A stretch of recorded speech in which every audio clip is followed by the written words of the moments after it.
चलिए आज के सेशन में आप सबका स्वागत है और हम सीख रहे हैं स्पोर्टिंग एरर को लेकर के। स्पोर्टिंग एरर होता ऐसा है कि क्लास 12 में जो यूपी बोर्ड में क्वेश्चन पेपर होते हैं, एग्जामिनेशन होता है, उसमें सेंटेंस देता है और सेंटेंस में कहीं ना कहीं कुछ एरर करके दे देता है। उस एरर को डिटेक्ट करना होता है और सेंटेंस को रीराइट करना होता है। तो उसी क्रम में हम आगे की तरफ बढ़ रहे हैं। बहुत सारे क्वेश्चन सॉल्व हो चुके हैं। आप पहले जा करके प्लेलिस्ट चेक कर सकते हैं। प्लेलिस्ट में आपको प्लेलिस्ट में सेंटेक्स नाम से प्लेलिस्ट बनी है। उसमें बहुत सारे जो है प्रीवियस ईयर्स के जितने भी क्वेश्चंस हैं, बहुत सारा डिस्कशन हो चुका है। यदि आप जो है उनको देखना चाहते हैं तो जाकर आप देख सकते हैं। फिलहाल हम इस वीडियो की शुरुआत करते हैं और दिए गए कुछ ये भी जो है प्रीवियस ईयर्स के क्वेश्चन ही हैं, जिसमें से एरर को डिटेक्ट करना है और एरर को डिटेक्ट करने के बाद सेंटेंस को रीराइट करना है। चलिए क्वेश्चन स्टार्ट करते हैं। Guests are encouraged. देखिए इसमें गेस्ट चूंकि प्लूरल नंबर है तो आर का प्रयोग किया है, बिल्कुल सही है। इनकरेज्ड पैसिव वॉइस है, कोई दिक्कत नहीं। टू अवेल, अवेल के बाद रिफ्लेक्सिव प्रोनाउन का प्रयोग कंपलसरी होता है, सो इसने रिफ्लेक्सिव का प्रयोग किया है। यानी कि अवेल एक ऐसी वर्ब होती है जिसके बाद रिफ्लेक्सिव जरूरी होता है, तो रिफ्लेक्सिव इसने यूज कर लिया। उसके बाद the full range of hotel facilities. देखिए इसमें समस्या ये है कि जो अवेल वर्ब है ये अपने साथ रिफ्लेक्सिव प्रोनाउन लेता तो है, लेकिन साथ ही साथ ये अगर प्रीपोजिशन का यूज करना हो तो प्रीपोजिशन ऑफ का प्रयोग होता है, और इस सेंटेंस में ऑफ प्रीपोजिशन मिसिंग है, जो कि अवेल के बाद यूज होगा। अवेल, उसके बाद रिफ्लेक्सिव, रिफ्लेक्सिव के बाद ऑफ, तो ये ऑफ जो है मिसिंग है। तो सेंटेंस में हमें अवेल के लिए ऑफ का प्रयोग कर देना है, सेंटेंस हमारा हो जाएगा करेक्ट। बाकी सेंटेंस में कोई दिक्कत नहीं। चलिए नेक्स्ट स्लाइड की तरफ चलते हैं। Police suspects a local gang. देखिए जो ये पुलिस है ये दिखने में सिंगुलर लगता है, लेकिन इसका यूज जो है प्लूरल की तरह होता है। ये वास्तव में प्लूरल होता है, ये वास्तव में प्लूरल होता है। जब प्लूरल होता है तो इसके साथ आपको जो वर्ब देनी होगी वो V1 देनी होगी। V5 देंगे तो गलत हो जाएगा, ठीक है।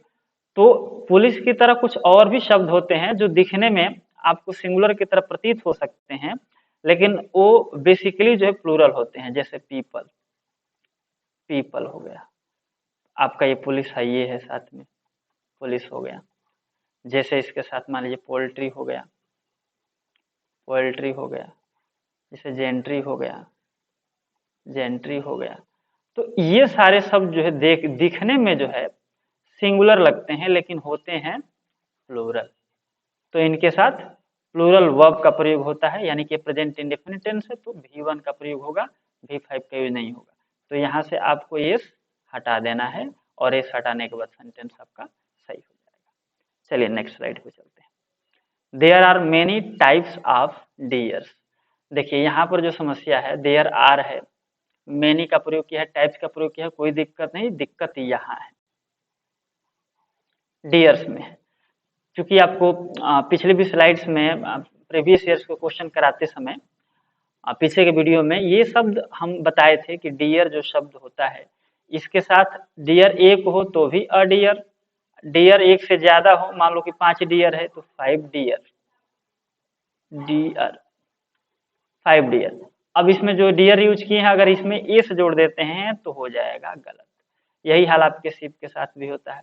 अगर शिप लिखा है तो चाहे एक शिप हो चाहे 10 शिप हो, 10 शिप, कभी भी शिप्स नहीं होता है।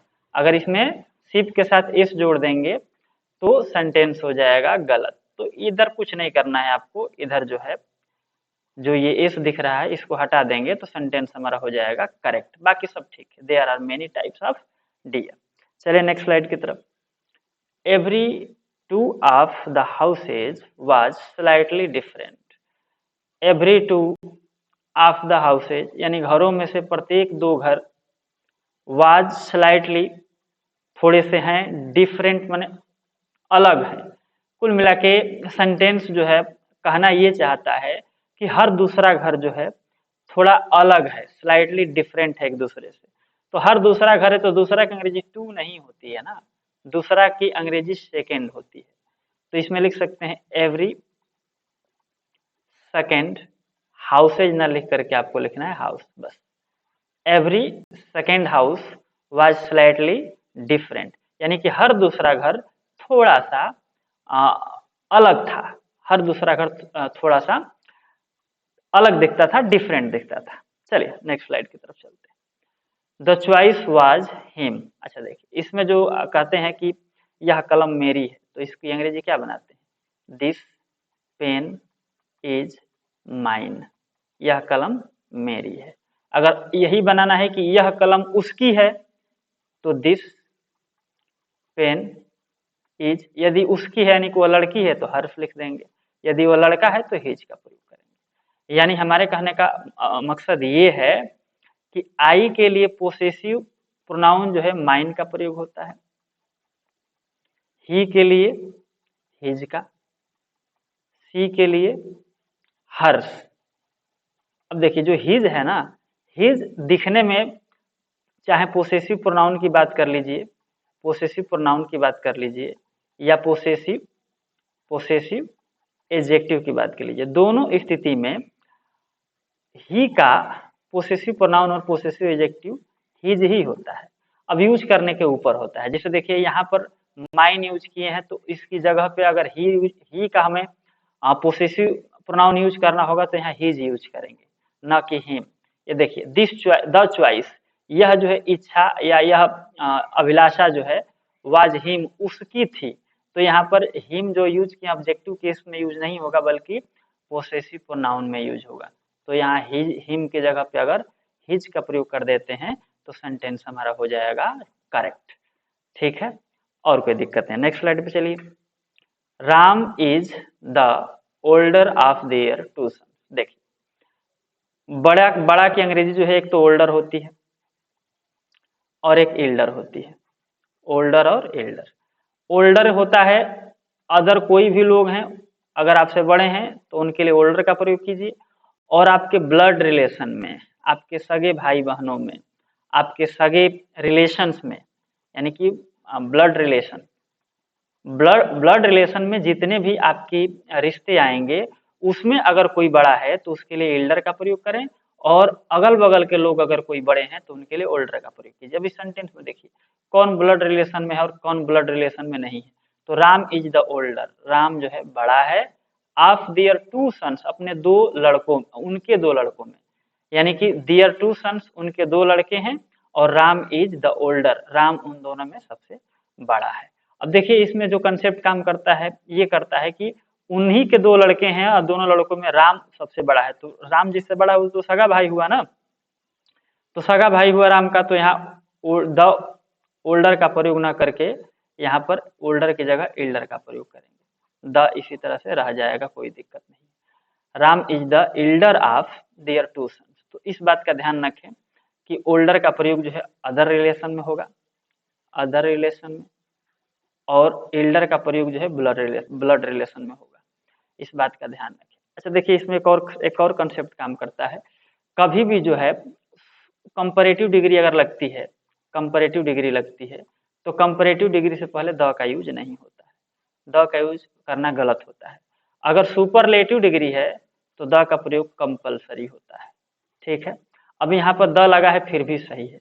इसका कारण ये है कि कभी भी दो व्यक्तियों के बीच में से किसी एक को बड़ा बताना है तो कंपैरेटिव डिग्री का प्रयोग करते हुए उससे पहले द का प्रयोग करना चाहिए। जैसे अगर लिखा जाएगा सीता, सीता इज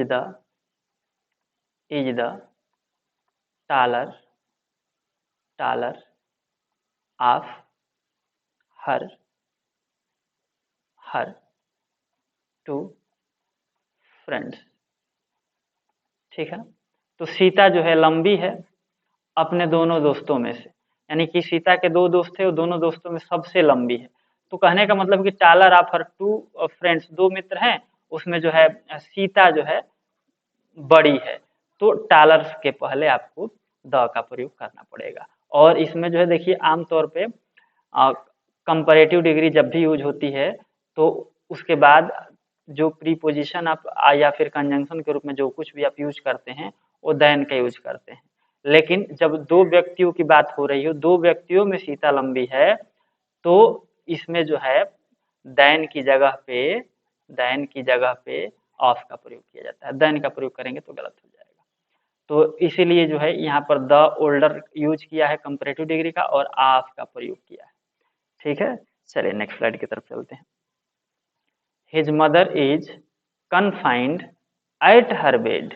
देखिए इसमें कुछ वर्ब ऐसी होती हैं जो वर्ब जो है अपने साथ फिक्स प्रीपोजिशन लेकर के आती हैं। जैसे कन्फाइन है तो कन्फाइन के बाद एट लगाना गलत होगा।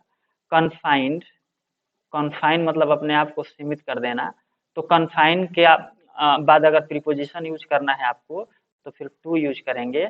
अगर एट यूज करते हैं तो एट जो है गलत होता है। तो his mother is confined, at हटाइए, एट को हटाइए और इसकी जगह पे टू का प्रयोग कर दीजिए, सेंटेंस आपका करेक्ट हो जाएगा। चलिए नेक्स्ट स्लाइड पे चलते हैं। He as well as you are innocent. देखिए एज वेल एज यानी कि एज वेल एज और एंड में कोई अंतर नहीं होता है। अर्थ के हिसाब से देखेंगे, मीनिंग के हिसाब से, तो जो अर्थ एज वेल एज का होता है वही अर्थ एंड का ही होता है, एंड का भी होता है। लेकिन अगर सेंटेंस लिखेंगे कि राम एंड श्याम खाली स्थान रीडिंग बुक्स, और दूसरा सेंटेंस लिखते हैं Ram as well as Shyam खाली स्थान उसके बाद रीडिंग बुक्स। अब दोनों के लिए अगर एक कॉमन चीज भरने के लिए दिया जाए कि इज भरेंगे कि आर भरेंगे, दोनों के लिए सेम ऑप्शन, तो दोनों के लिए सेम ऑप्शन है तो क्या भरना चाहेंगे आप? पहला में क्या भरेंगे और दूसरा में क्या भरेंगे? तो देखिए ध्यान दीजिए, अर्थ भले ही एंड और एज वेल एज का सेम होता है, अर्थ भले ही एंड और एज वेल एज का सेम हो, लेकिन जब एंड का प्रयोग होता है तो इधर का एक सब्जेक्ट और इधर का एक सब्जेक्ट मिल के 2 सब्जेक्ट हो जाते हैं, और 2 सब्जेक्ट होने की वजह से वह प्लूरल लगने लगती है। यानी कि यहाँ पर अगर इज का प्रयोग करेंगे तो गलत होगा, यहाँ पर आर का प्रयोग करना पड़ेगा। लेकिन जब एज वेल एज का प्रयोग करते हैं, भले ही अर्थ जो है दोनों का एक ही है, एंड और एज वेल एज का अर्थ दोनों का समान है, लेकिन एज वेल एज का जब प्रयोग करते हैं तो उसमें जो है एज वेल एज से पहले देखा जाता है कि सब्जेक्ट क्या है, और जो सब्जेक्ट रहेगा सिंगुलर होगा तो सिंगुलर के हिसाब से वर्ब लगेगी, और प्लूरल होगा तो प्लूरल के हिसाब से वर्ब लगेगी। अभी राम हमको सिंगुलर दिख रहा है, तो सिंगुलर दिख रहा है तो इसमें इज का प्रयोग होगा। ये बात याद रखिएगा, ये हमारा कंसेप्ट है। तो यहाँ पर देखिए, यहाँ पर एज वेल एज में इस यू को नहीं देखना है हमको, यू से हमको कोई मतलब नहीं है, हमको मतलब इस ही से है। तो ही के बाद ही की सब्जेक्ट है हमारा, तो फिर यहाँ आर का प्रयोग क्यों किया है? तो ये एरर हो जाएगा, यहाँ पर प्रयोग जो है इज का होना चाहिए।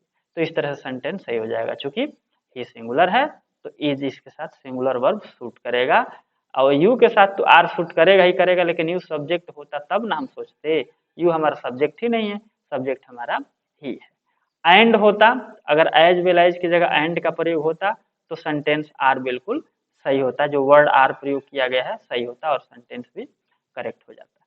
चलिए नेक्स्ट स्लाइड की तरफ चलते हैं। Pull chain for stopping the train. देखिए he comes to write stories. ठीक है, he comes to write stories, ये सेंटेंस है, वह यहाँ कहानियां लिखने के लिए आता है। दूसरा लिखते हैं ही कम्स टू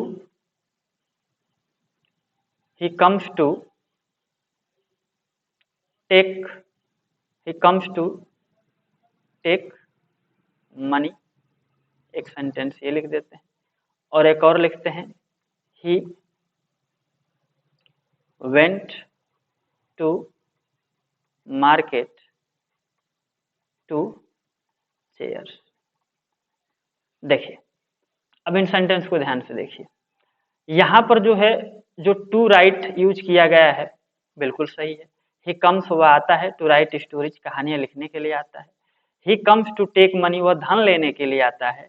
लेकिन यहाँ देखिए ही वेंट टू मार्केट वह बाजार गया, टू चेयर कुर्सी के लिए, तो टू चेयर नहीं यूज किया जाएगा, इसकी जगह फॉर का प्रयोग किया जाएगा, फॉर चेयर कुर्सी के लिए। यानी कि he went to market for chair, या अगर इसको प्लूरल बनाना चाहे तो प्लूरल बना सकते हैं, he went to market for chairs. तो कभी भी अगर के लिए की हिंदी आती है, के लिए की हिंदी आती है, यानी कि आप पर्पज अगर शो करने की बात कर रहा है तो पर्पज शो करने की बात चले तो अगर टू का यूज कर रहे हैं तो इसके बाद वर्ब आनी चाहिए, अगर फॉर का यूज कर रहे हैं तो इसके बाद आपका नाउन आना चाहिए। इस चीज का ध्यान रखिएगा। तो यहाँ पर देखिए पुल चेन, चेन को खींचो फॉर स्टॉपिंग ट्रेन, ट्रेन को रोकने के लिए। अब चूंकि जो है स्टॉपिंग वर्ब है, वर्ब है तो वर्ब है तो इधर फॉर की जगह पे हमको टू का प्रयोग करना पड़ेगा, क्योंकि कभी भी अगर वर्ब आती है पर्पज के लिए कि पुल चेन, चेन को खींचो फॉर स्टॉपिंग द ट्रेन, यानी ट्रेन को रोकने के लिए, तो के लिए के सेंस में अगर वर्ब आती है तो उसके लिए उससे पहले टू लगाया जाता है और V1 का प्रयोग किया जाता है। तो इधर टू लगाइए और स्टॉपिंग की जगह स्टॉप लिखिए, सेंटेंस हो जाए करेक्ट। और एक एरर यहाँ पर भी है कि पुल खाली चेन नहीं होगा, पुल द चेन होगा, क्योंकि स्पेशल हर चेन की बात नहीं की जा रही है, स्पेशल चेन की बात की जा रही है जो ट्रेन में लगी रहती है। तो इस चेन से पहले आपको डेफिनेट प्रोनाउन का प्रयोग करना, डेफिनेट प्रोनाउन बोले डेफिनेट आर्टिकल का प्रयोग करना पड़ेगा, pull the chain to stop the train. ठीक है, देखिए आपको काम करना है, इधर द लगाना है और इधर फार की जगह टू लगाना है और इधर से ING पी के साथ हटा देना है, सेंटेंस हो जाएगा करेक्ट। चलिए नेक्स्ट स्लाइड की तरफ चलते हैं। I doubt that he will pass. देखिए ये जो डाउट शब्द है ना, मुझे संदेह है, आई हैव डाउट या आई डाउटेड, जब भी संदेह वाली बात आती है कि मुझे संदेह है, तो मुझे संदेह है इसका मतलब कि ही विल पास, वह पास होगा कि नहीं होगा इस बारे में डाउट है। तो जब मुझे डाउट है तो उसके लिए स्पेशल जो कंजंक्शन यूज किए जाते हैं वो दैट नहीं होता है, या तो इफ यूज कीजिए या वेदर यूज कीजिए, ये डाउट वाले ही है। ठीक है, या तो इफ वेदर इफ यूज कीजिए या वेदर यूज कीजिए। इसमें भी कुछ शर्तें हैं कि अगर ये सेंटेंस जो है इतना ही होता, इतना ही है ये है, तो इफ भी सही है और वेदर भी सही है दैट की जगह। लेकिन अगर इसके बाद और नॉट जो है कनेक्ट हो जाता तो फिर इफ जो है यूज ना होके वेदर ही यूज होगा। जैसे सेंटेंस देखिए, एक सेंटेंस आपको बताते हैं कि आई doubted, I doubt weather, WHETHER, I doubt weather he will go to school। ठीक है, I doubt whether he will go to school। अब इसमें समस्या ये है कि यहाँ पर वेदर का प्रयोग किया है सो किया है, आप चाहें तो यहाँ पर भी इफ का भी प्रयोग कर सकते थे, कोई दिक्कत नहीं। और आई डाउट मुझे शक है कि क्या वह स्कूल जाएगा, मैंने उसके स्कूल जाने में मुझे डाउट है। लेकिन अगर इसके बाद सेंटेंस थोड़ा सा बढ़ा के लिख देता और नॉट, मतलब मुझे शक है कि वह स्कूल जाएगा कि नहीं जाएगा, और नॉट माने या नहीं जाएगा। तो जब ये और नॉट आ गया तो फिर ये इफ जो है गलत हो जाएगा और ये वेदर ही सही होगा, WHETHER। तो होता क्या है कि और नॉट अगर आ जाए तो वेदर का प्रयोग करें, और अगर और नॉट नहीं आया है तो वेदर भी ठीक है, इफ भी ठीक है।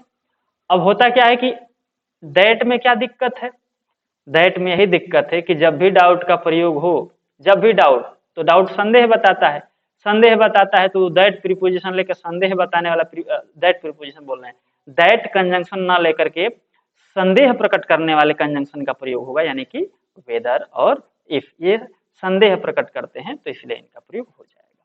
चलिए नेक्स्ट स्लाइड की तरफ चलते हैं। हार्ड वर्क इज की ऑफ सक्सेस। देखिए कुछ ऐसे वर्ड होते हैं ना जो फिक्स प्रीपोजिशन लेते हैं। हार्ड वर्क माने कठिन काम, इज माने होता है, की टू सक्सेस, की ऑफ सक्सेस यानी कि सफलता की चाबी होता है। हमारे मुंह से टू निकल रहा है क्योंकि हमें पता है कि की के बाद ऑफ प्रीपोजिशन का प्रयोग ना करके टू का किया जाता है। कभी भी की शब्द का प्रयोग हो जिसका मतलब कुंजी होता है या फिर मंत्र कह लीजिए कि हार्ड वर्क इज की, हार्ड वर्क जो है मंत्र है, तो सक्सेस मतलब सफलता का, यानी कि हार्ड वर्क कठिन श्रम सफलता का मंत्र होता है। तो जब भी की शब्द का प्रयोग करे तो उसके बाद ऑफ प्रीपोजिशन का प्रयोग ना करके टू प्रीपोजिशन का प्रयोग कीजिए, सेंटेंस हो जाएगा सही। तो कुछ नहीं करना है इसमें, आपको हटाइए, इसकी जगह टू लगाइए, सेंटेंस सही। चलिए next. I have not seen him let. देखिए इसमें जो समस्या है, एक तो देखिए आई के साथ हैव लगता है, लगाया है, इसके बाद नॉट अगर लगाना हो तो लगाएगा। अब सीन है तो सीन है तो V3 है, कोई दिक्कतें नहीं है, और ये ऑब्जेक्ट है। जो लेट है इसमें प्रॉब्लम है। आई हैव नॉट सीन मैंने उसे देखा नहीं है, लेट मैंने देरी करते हुए, तो देरी का तो ये जो है अर्थ दे देगा लेकिन करना का अर्थ नहीं देगा। तो लेट से पहले आपको करना की अंग्रेजी लिखनी पड़ेगी, और होना करना की अंग्रेजी होती है बीइंग।